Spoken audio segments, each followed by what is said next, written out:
Olá, graça e paz, Shalom Adonai, louvado seja o nosso grande e maravilhoso Pai, que nos deu a oportunidade de mais um dia estarmos aqui juntos, né? Para dar continuidade ao estudo do livro de Deuteronômio, onde hoje nós estaremos aqui lendo o capítulo 2. Amém? Vamos lá. Capítulo 2 de Deuteronômio diz: Moisés fala acerca dos Edomitas, Moabitas e Amonitas. Versículo 1: Depois viramo-nos e caminhamos ao deserto, caminho do Mar Vermelho, como o Senhor me tinha dito, e muitos dias rodeamos a montanha de Seir. Então o Senhor me falou, dizendo: Tendes já rodeado bastante esta montanha, virai-vos para o norte. E dá ordem ao povo, dizendo: Passareis pelos termos de vossos irmãos, os vossos filhos de Esaú, que habitam em Seir, e eles terão medo de vós, porém guardai-vos bem. Aleluia. O livro de Deuteronômio, capítulo 2, ele vai estar ali prosseguindo, né, no fato, contando os aspectos históricos, os acontecimentos da saída, né, de Cades Barneia, que nós vimos lá no capítulo 1, até a chegada a Seom, rei de Esbom. Foram 38 anos de peregrinação. E aqui no versículo 1 está dizendo, né, sobre o caminho do Mar Vermelho. Eles saíram de Cádiz, Barnea, depois de ficarem 38 anos, segundo os estudiosos, peregrinando, andando pelo deserto. E conforme o Senhor falou com Moisés, direcionou, eles foram para a direção sudeste de Cádiz, né, rumo ao Golfo de Acabá. Aleluia. Que aqui na Bíblia é descrito como Seir, saindo em direção, né? Saindo da direção da terra prometida. Isso quer dizer que eles mudaram o foco, mudaram o rumo, né? Lá no versículo 3 vai dizer que Moisés, ele dá ordem ao povo, né? Ele dá ordem ao povo que no versículo 2 vai dizer que o Senhor fala que eles já ficaram muito tempo peregrinando ali, andando, dando voltas, né? E não chegando em lugar algum. E lá no versículo 3 vai dizer: Virai-vos para o norte. O Senhor, ele muda a direção, ele dá a palavra, ele entrega a revelação a Moisés de que eles deveriam mudar a direção, né? Que eles estavam andando há muitos anos já, há muito tempo, na direção contrária à promessa que o Senhor tinha dado, né? Que o Senhor ordenou a eles, né? Que o Senhor liberou para eles. Então aqui o Senhor ele está ordenando para que eles voltassem para o lado norte, que sim, aí sim eles estariam andando em direção à terra prometida. No versículo 4 vai estar falando sobre Esaú, né? Esaú era irmão de Jacó. Descendentes de Esaú são chamados na Bíblia de Edomitas. E aqui está falando, né, sobre Esaú. A ordem é para que eles não entrassem em conflito com o povo de Esaú, que eram para eles se manterem afastados desse povo. Aleluia. No versículo 5 do capítulo 2, diz assim: Não vos entremetais com eles, porque vos não darei da sua terra, nem ainda a pisada da planta de um pé, porquanto a Esaú tenho dado a montanha de Seir por herança. Versículo 6. Comprareis deles por dinheiro comida para comerdes, e também água para beberdes. Deles comprareis por dinheiro. Versículo 7. Pois o Senhor teu Deus te abençoou em toda a obra das tuas mãos. Ele sabe que andas por este grande deserto. Estes 40 anos o Senhor teu Deus esteve contigo, coisa nenhuma te faltou. Versículo 8. Passando, pois, por nossos irmãos, os filhos de Esaú que habitavam em Seir, desde o caminho da planície de Elate e de Ezion-Geber, nos viramos e passamos o caminho do deserto de Moabe. Versículo 9. Então o Senhor me disse: não molestes a Moabe, e não contendas com eles em peleja, porque te não darei herança da sua terra, porquanto tenho dado Ar aos filhos de Ló por herança.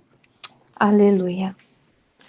Os descendentes de Esaú, eles receberam por herança da parte de Deus aquela terra que está ali situada no Monte Seir, né? Então, no versículo 6, o versículo 7, versículo 8 e o 9 que nós acabamos de ler, instruções de Deus para Moisés, dizendo que eles passariam por esse povo, né?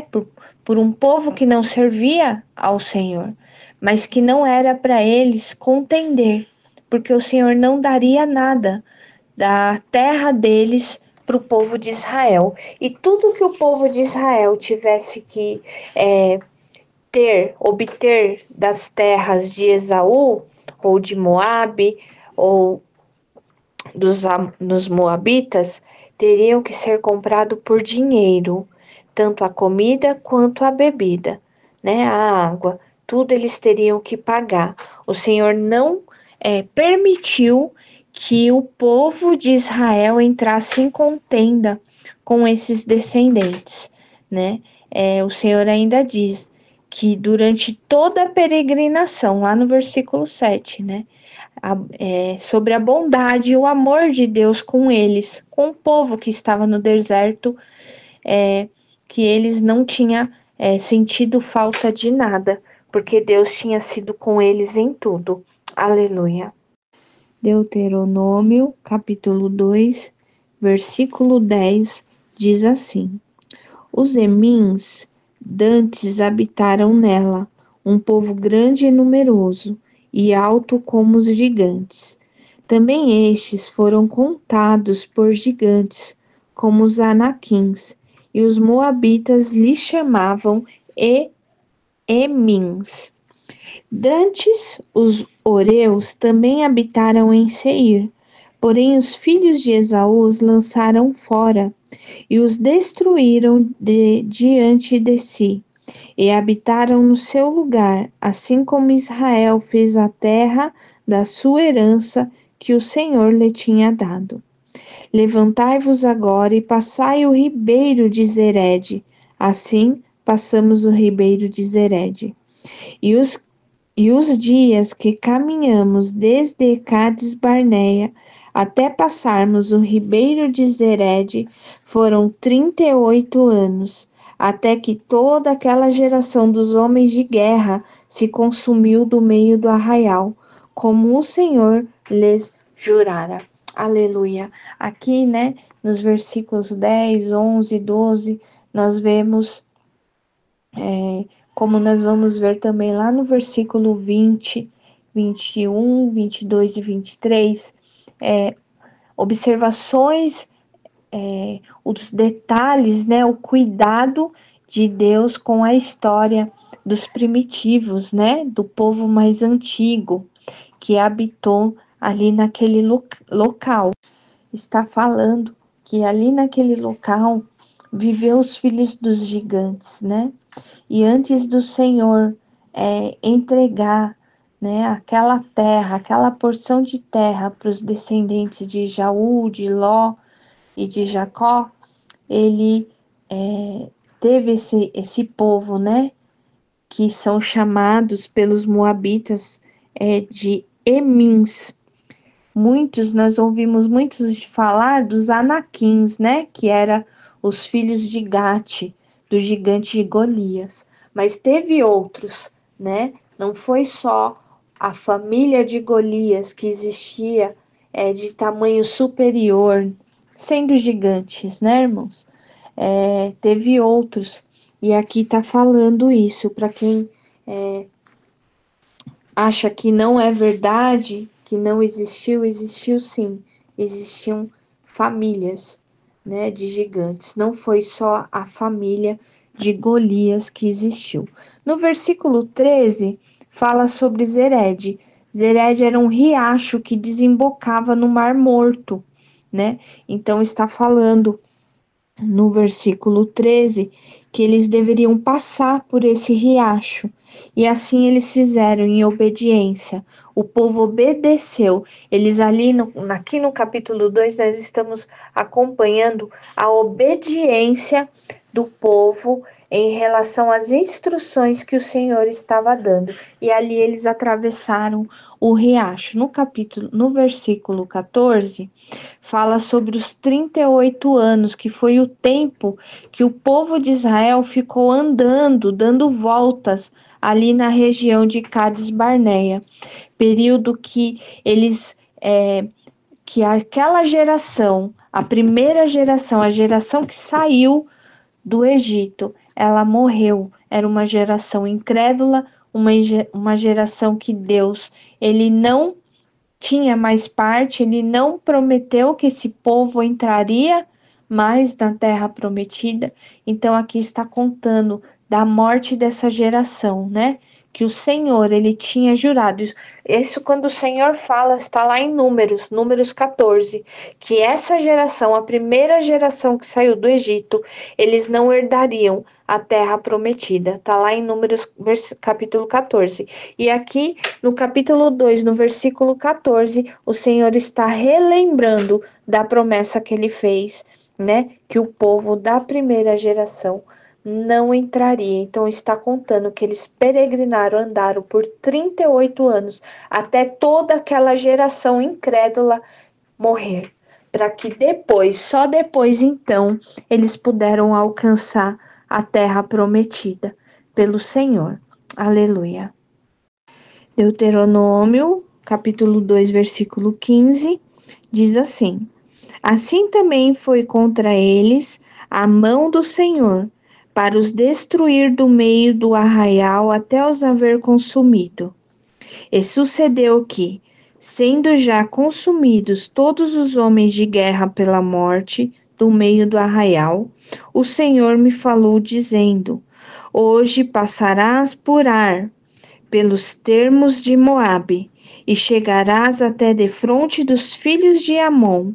Não os molestes, e com eles não contendas, porque da terra dos filhos de Amon te não darei por herança, porquanto aos filhos de Ló a tenho dado por herança. Também foi esta contada por terra de gigantes.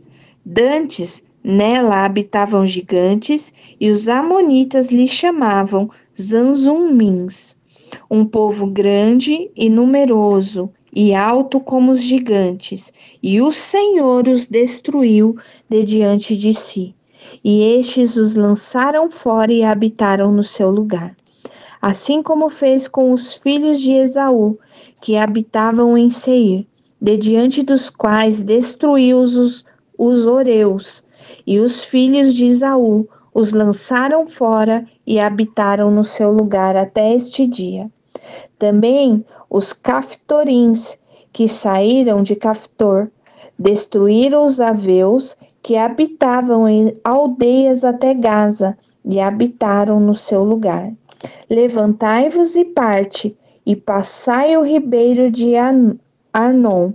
Eis aqui na tua mão tenho dado a Seom, Amorreu, rei de Esbom, e a sua terra. Começa a possuí-la e contende com eles em peleja.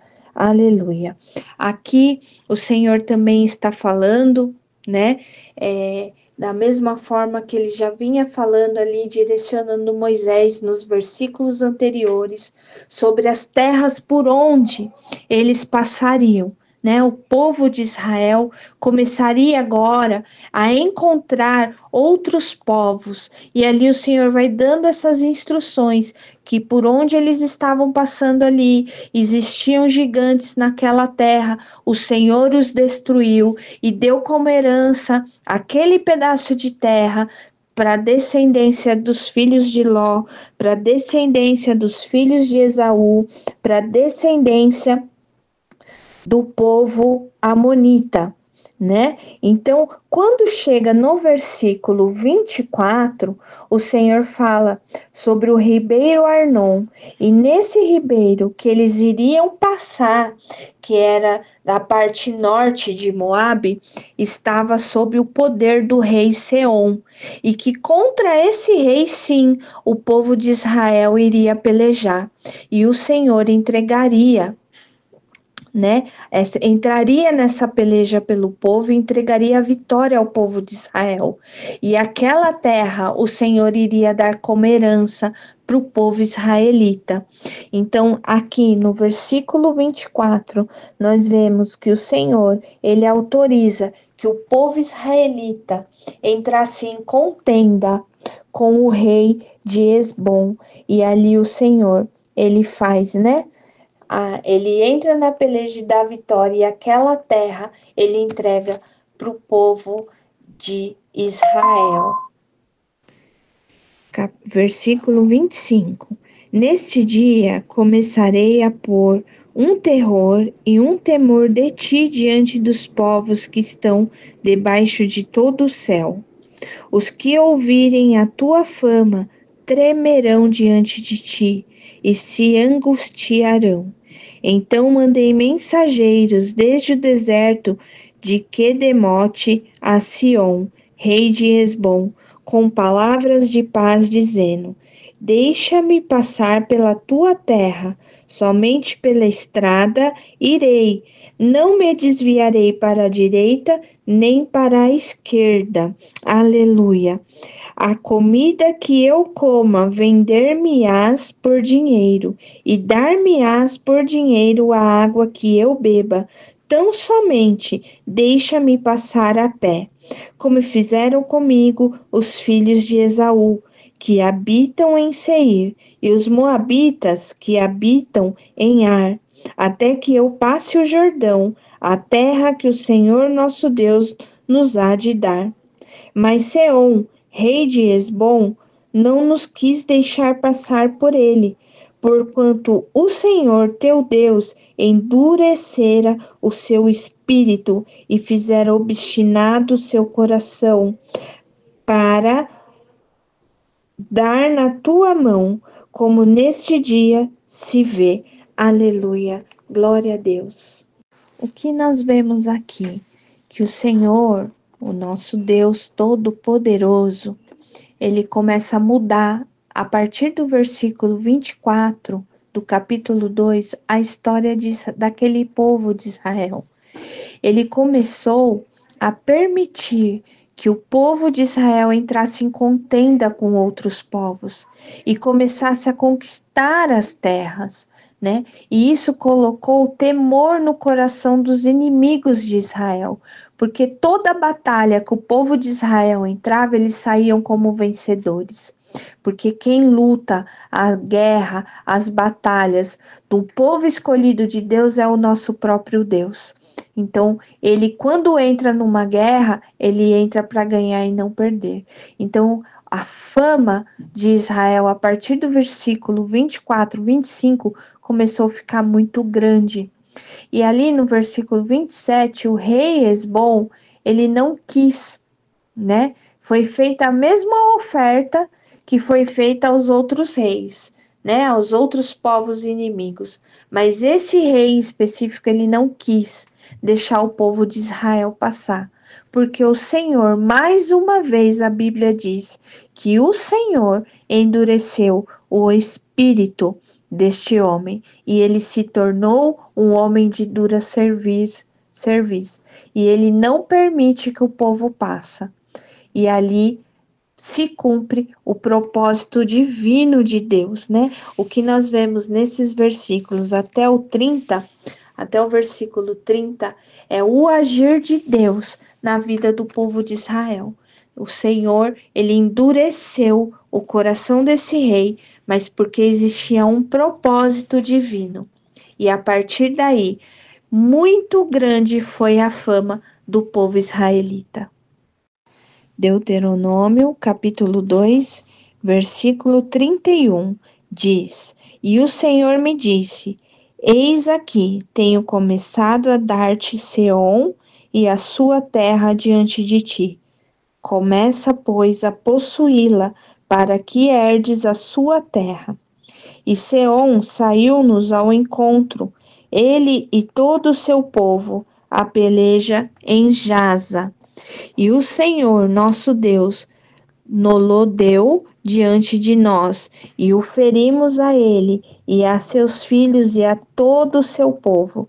E naquele momento, tomamos todas as cidades e destruímos todas as cidades, e homens e mulheres e crianças, não deixamos a ninguém. Somente tomamos por presa o gado para nós e o despojo das cidades que tínhamos tomado, desde Aroer, que está à borda do ribeiro de Arnon, e a cidade que está junto ao ribeiro, até Gileade. Nenhuma cidade houve que de nós escapasse. Tudo isso o Senhor, nosso Deus, nos entregou diante de nós. Somente a terra dos filhos de Amon não chegaste, nem a toda a borda do ribeiro de Jaboque, nem as cidades da montanha, nem a coisa alguma que nos proibira o Senhor nosso Deus. Aleluia. Aqui está falando, né? Continua aqui sendo falado, mostrado, direcionado ao povo de Israel o que eles deveriam fazer, e o povo estava em obediência, derrotando cidades, derrotando reis, todos aqueles que se levantavam contra o povo de Israel, todos aqueles que eram inimigos do povo de Israel caía no mesmo processo, um processo muito semelhante ao de Faraó que nós conhecemos lá de Êxodo, né? Então, embora ambos foram solicitados a prestar favor ao povo de Israel, ambos os reis, né? Os dois reis dessas duas cidades de Seom, eles negaram ajuda, eles negaram a passagem do povo de Israel, mas porque o Senhor tinha um propósito de endurecer o coração desses homens, para que o propósito com o povo de Israel se cumprisse. E ambos foram derrotados, porque o Senhor combateu em favor do seu povo. Aleluia. E aqui nós encerramos o capítulo 2 para a glória de Deus. Louvado seja o nosso Senhor. Amém.